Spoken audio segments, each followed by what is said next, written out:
All right. Hello to all our UPSC aspirants out there. Ready for another deep dive. Always. Today, we're tackling a topic that's, well, it's really at the heart of India's future. You know, It is. its role on the global stage, Exactly. and it's gave some serious GS2 vibes Oh, absolutely. with a little bit of prelims sprinkled in for good measure. You can't forget those prelims. We're talking about India's workforce Yes. and its potential to bridge this global talent gap that everyone seems to be talking about. Yeah, it's a hot topic. We're drawing our insights from a recent article in The Hindu. Always a great source. So, make sure you've got your notes ready because there's going to be a lot to unpack. Lots of good stuff in there. So to set the scene right, the world is facing this huge talent shortage. Massive. By 2030, we're talking about over 85 million workers. Yeah, that's a staggering number. 85 million. That's almost like, the entire population of a I know, it's mind-boggling. huge country. It is. And here's the thing that really blew my mind. This shortage could cost the global economy like $8.45 trillion. I know, it's a lot of money. It's hard to even fathom that kind of number. It's hard to wrap your head around it, right? But, beyond just the number, what I found fascinating is that this isn't just like a simple gap to fill. No, it's not. The skills that are going to be in demand in 2030, they're evolving so rapidly. They are. We're talking about things like artificial intelligence, Absolutely. sustainable development, areas that really need a whole different level of expertise. Yeah, the bar is being raised. And this is where India comes in, right? That's right. We have this incredible young workforce, Young and vibrant. energetic, ready to take on these global challenges. Eager to learn and contribute. But the question is, are we really prepared to seize this moment? That is the crucial question. The article seems to suggest that, it's not as simple as just having the people. Yeah, it's not a straight line. There are roadblocks. Definitely some bumps along the way. So, it highlights both the incredible potential, Huge potential. but also some of the challenges. Yes, the hurdles that we need to overcome. So let's talk about these roadblocks, right? Okay, let's dive into that. What are some of the things that are holding us back? Well, one of the first things the article mentions is, these regulations, Oh, yeah. these immigration policies, The paperwork. the paperwork, it can be a real nightmare. Like a maze, right? A maze, exactly. For an Indian professional who's trying to Absolutely. navigate that system. Especially if you're looking to work abroad. It's daunting. Daunting is a good word for it. It's like trying to solve a Rubik's Cube blindfolded. You might get there eventually, but it's going to be painful. Exactly. And what's worse is that this complexity actually creates a breeding ground It does. for exploitation. For sure. The article even quotes Prime Minister Modi Okay. expressing concern about these unethical recruitment practices. He's right to be concerned about that. Absolutely. It's a really, it's a sobering thought because these are people with dreams. They are. They have aspirations. They have aspirations. And hopes for a better future. And they can easily become trapped in terrible situations. Absolutely. So we need to be very mindful of that. We do. So what can we do about this? I mean, Right. What are the solutions? the article Yeah. seems to suggest that simplifying those visa processes, Yeah. Making things more transparent. having clear guidelines. Clear guidelines. Yeah, That would be a good start. could be a game changer. It would make a huge difference. Not only would it, help individuals, Yeah. it would also prevent people from Yes. falling prey to those shady agencies Absolutely. that thrive in that kind of environment. The shadows. Right. Exactly.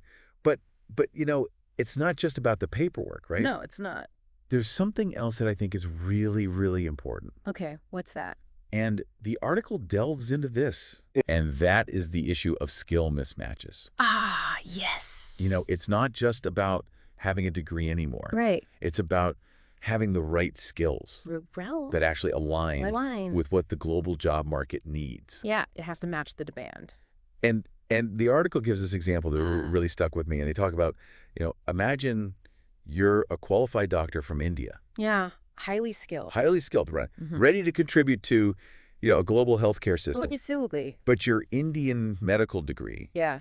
isn't recognized, let's say, in the UK. Oh, I see. Yeah, that's a problem. That's a problem, right? It is. So all those years of study, Dedication. the hard work, and then you hit this wall Yeah. simply because your qualifications don't translate Just like that. across borders. It's a barrier. It's heartbreaking in a way. It is. It's demoralizing. And it really highlights this need It's crucial need. for a system where Yes. qualifications are recognized globally. Global recognition. That's the key. And the article argues that, if we can achieve this, if Indian degrees and Yeah. certifications Exactly. are recognized internationally, It would be a game changer. it would open up so many doors So many possibilities. for talented professionals. Absolutely. Think about it. Indian doctors, Yeah. engineers, It's a researcher contributing their expertise wherever it's needed. across the globe. It's an incredible thought, It is inspiring. but let's be realistic, right? Okay. This kind of global recognition, it's not going to happen overnight. No, it takes time. It's a huge diplomatic undertaking. It's a complex process. It would require a lot of, effort It and absolutely- collaboration. Mm-hmm. But the article argues that it's a worthwhile endeavor. It is. It's essential It's essential. for unlocking the full potential of India's workforce. It's like we're building bridges not just for people to cross, Right. but for knowledge and expertise to flow freely. I love that analogy. So, we've talked about the hurdles, The roadblocks. Yeah. but now I want to shift gears a little bit Okay. and talk about these emerging sectors that are really shaping the future of work Absolutely. Those are key. globally. Yeah. AI, data analytics, blockchain. Mm-hmm. The cutting edge. These are the areas that everyone's talking about. They're the future. And the article touches upon this. It does. And it makes this really interesting point Okay, what's that? that India has this huge pool of young people Mm-hmm. who are digitally savvy, Yes, tech savvy. they're adaptable, They are they're hungry for opportunities, driven to succeed. and this could be our sweet spot. It could be. It's a unique advantage. It's almost like a perfect storm brewing In a good way, though? in a good way, yeah. Right. There's this global need for these skills, Huge demand. and then we have a generation in India Yeah. that's ready to step up, And fill that gap. fill that gap, exactly. But the question that the article poses Okay. is, are we doing enough to nurture this potential? That's the key question. Are we equipping them with the right tools? The right resources, the right training. The right environment to really, to thrive. to excel? So it's not just about producing graduates. No, it's not. It's about creating that culture of innovation. Yes. That space where young minds can really, That's experiment. experiment, learn, and build a future. Code the technologies of tomorrow. And let's not forget the economic impact here. Of course not. The article suggests that, if India Hmm. can strategically position itself Yeah. within this global talent landscape, If we play our cards right. our GDP could reach $9 trillion by 2030. 9 trillion. That's a big number. That's a number that makes you, sit up and take notice. It does. But it sounds like getting there requires But a it- carefully crafted strategy. A multi-pronged approach. We need to tackle those regulatory hurdles. We need to bridge that skills gap. Absolutely. We need to foster innovation Mm-hmm. and, most importantly, Yes. ensure that our workforce is being treated ethically And fairly. abroad.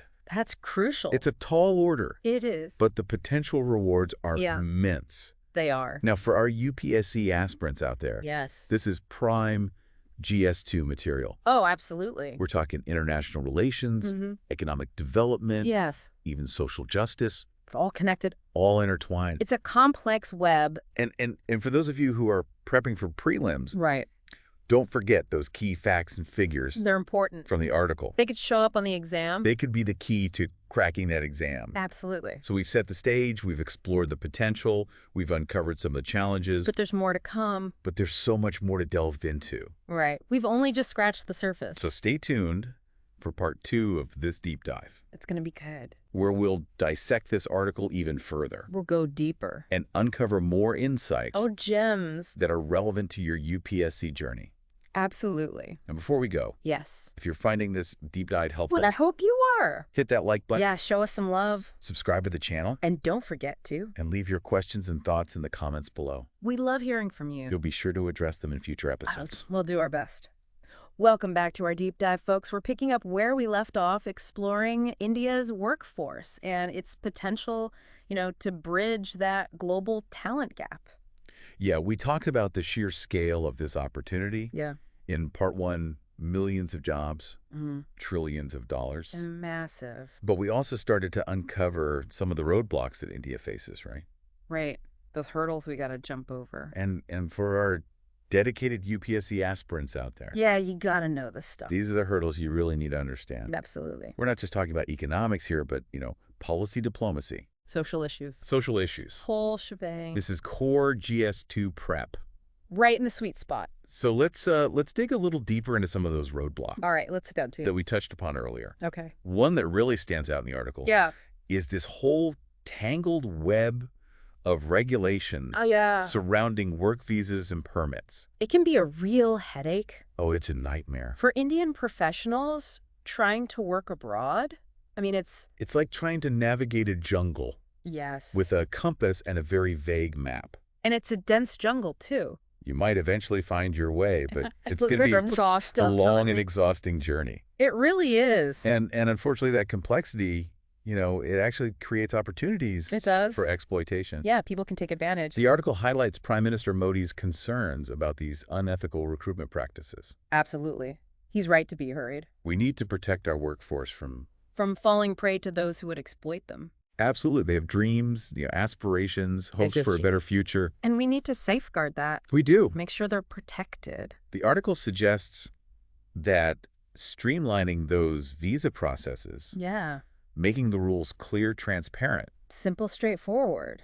could be a game changer. It would make a huge difference. Not only would it make things easier for individuals, Yeah, less stress, less confusion. but it could also help curb those shady practices. Yes, the ones that thrive in the shadows. Exactly. When things are murky, it's easier to hide. Transparency is key. Transparency, accountability. Levels the playing field. Everyone gets a fair shot. Now, beyond the paperwork. Okay, so beyond the bureaucracy. Another major challenge the article dives into is this issue of skill mismatches. Ah, yes, that's a big one. It's not just about having a degree anymore. Right, it's not enough just to have a piece of paper. It's about having the right skills that align with The specific demands of the job market? the global job market. Globally, yeah, things are changing so fast. And the article gives this really striking example Oh, yeah, the one with the doctor? to illustrate this point. Okay, remind me. Imagine you're a highly qualified Indian doctor, Top of their class. eager to contribute your expertise, To a global healthcare system, yeah. but your Indian medical degree isn't recognized, let's say, in the UK. Oh, yeah, that's rough. That's tough, right? Years of hard work, dedication, And you hit this wall just because of a piece of paper. simply because your qualifications don't translate across borders. It's a system issue for sure. It highlights the need for a Yeah. system of mutual recognition of qualifications. Yeah, it would be huge. The article argues that if Indian degrees Mm-hmm. and certifications were recognized globally, It would open up so many doors. it would be like knocking down those barriers, creating a seamless flow a talent pipeline. of talent across borders. Exactly. Imagine the possibilities, I know, it's exciting to think about. Indian doctors, engineers, Teachers, researchers contributing their expertise wherever it's needed most. across the globe. It's a powerful idea. It is. It's a vision of a more connected world. But achieving that kind of global recognition Yeah. sounds like a monumental task. It wouldn't be easy. It would require this massive coordinated effort. Collaboration on a global scale. Governments, educational institutions, Professional bodies. all working together to harmonize standards. to harmonize standards across these different education systems. It's a complex puzzle. But the article argues it's a worthwhile endeavor. It is. It's essential. It's a key step towards unlocking the full potential of India's workforce. Absolutely. We can't let these barriers hold us back.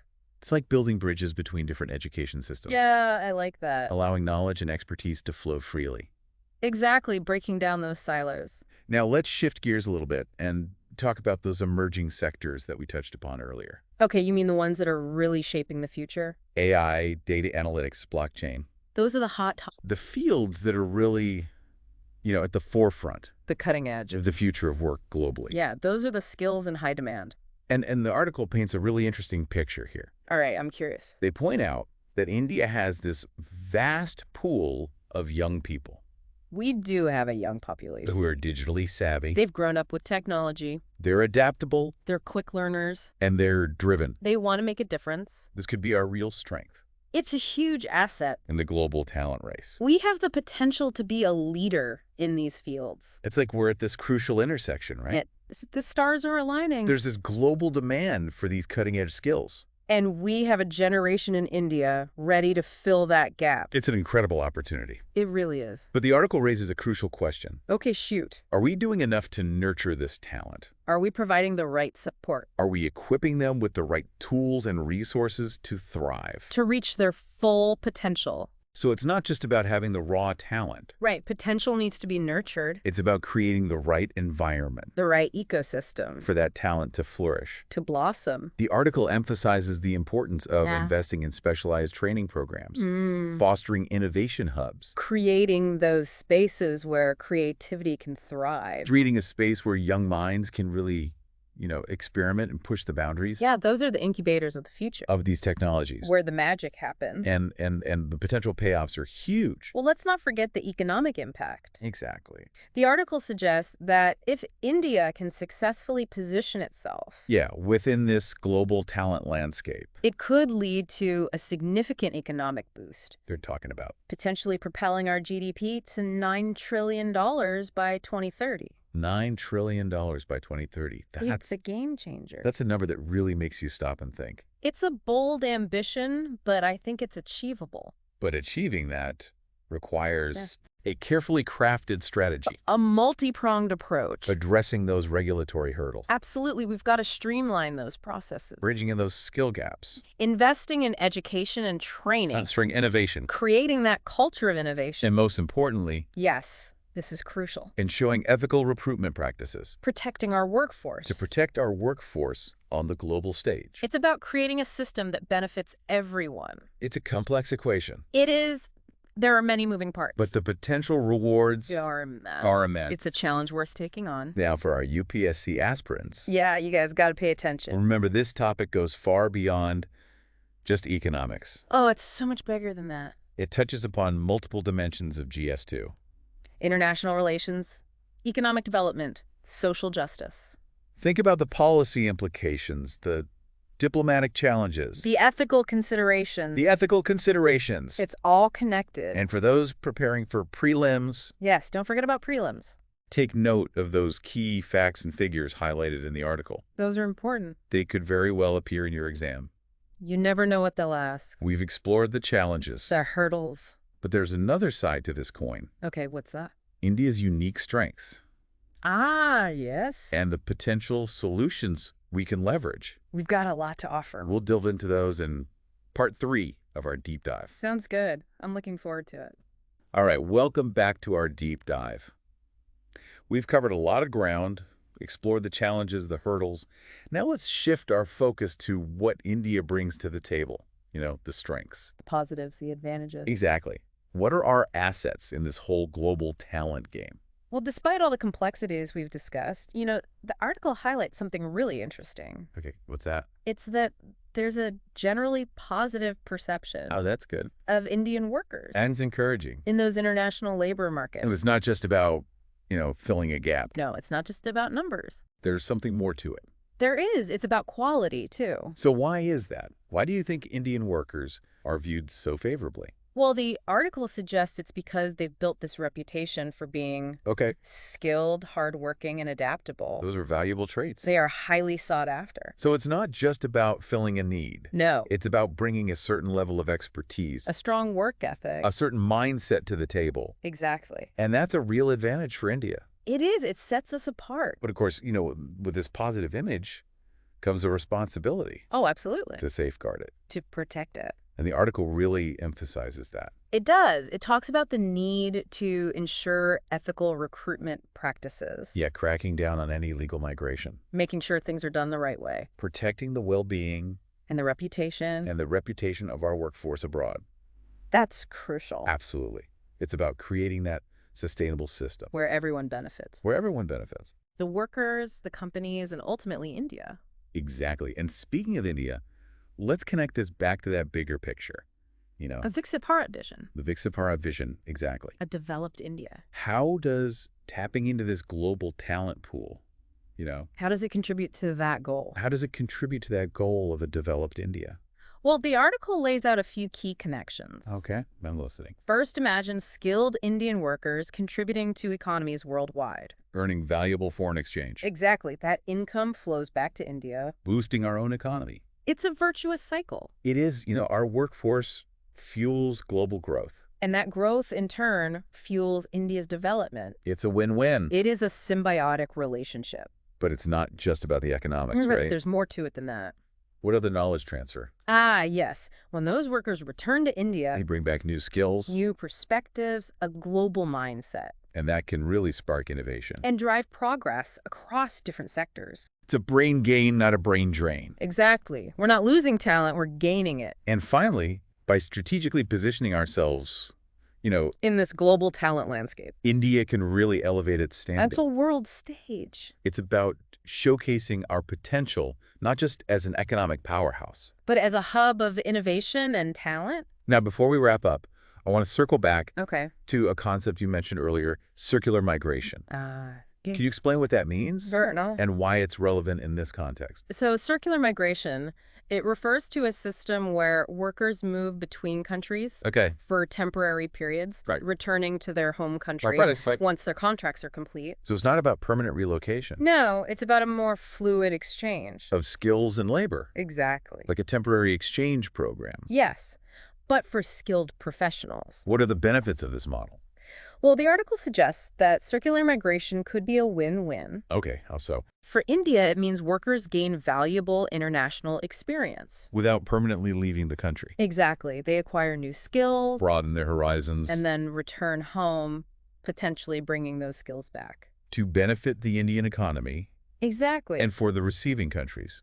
It allows them to address their immediate labor needs Makes sense. without necessarily committing to long-term immigration. It's a more flexible approach, It is more dynamic. but of course it requires careful planning and management. Oh, absolutely. You have to make sure the rights of workers are protected That the system is fair. and sustainable, It's about creating a system that benefits everyone. while ensuring that the process is ethical and transparent. This deep dive has been incredibly insightful. It has. We've covered a lot of ground. We've unpacked the complexities of this global talent gap, The challenges and the opportunities. facing India's workforce, and how this all ties into that broader vision A Viksit Bharat, of Viksit Bharat. a developed and prosperous India. Now for our UPSC aspirants out there. Yes, this is for you. Remember, this topic is a gold mine Pure gold. for your GS2 preparation. It touches upon so many important themes. International relations, economic development, social justice governance. It's all interconnected. So delve deeper into those policy initiatives, international agreements. Skill development program. Think critically about the ethical considerations, the role of technology. And the long-term implications of India's engagement in this global arena. And for those preparing for prelims, Don't forget about those key facts and figures. jot them down. They might just come in handy during your exam. You never know what might show up. And as always, we encourage you to share your thoughts, Your insights. your questions in the comments below. We love hearing from you. We're here to help you navigate these complex topics And equip you with the knowledge you need. to excel in your UPSC journey. Absolutely. We're in this together. And if you found this deep dive helpful, Which we hope you did. hit that like button Subscribe to the channel. and share it with your fellow aspirants. Let's spread the knowledge. Today's discussion was based on a fantastic article Very thought-provoking. published in The Hindu. We highly recommend giving it a read. To further deepen your understanding of this really crucial topic. It's worth your time. Until next time, keep learning, keep questioning, and keep striving towards your goals. Best of luck with your preparations, everyone.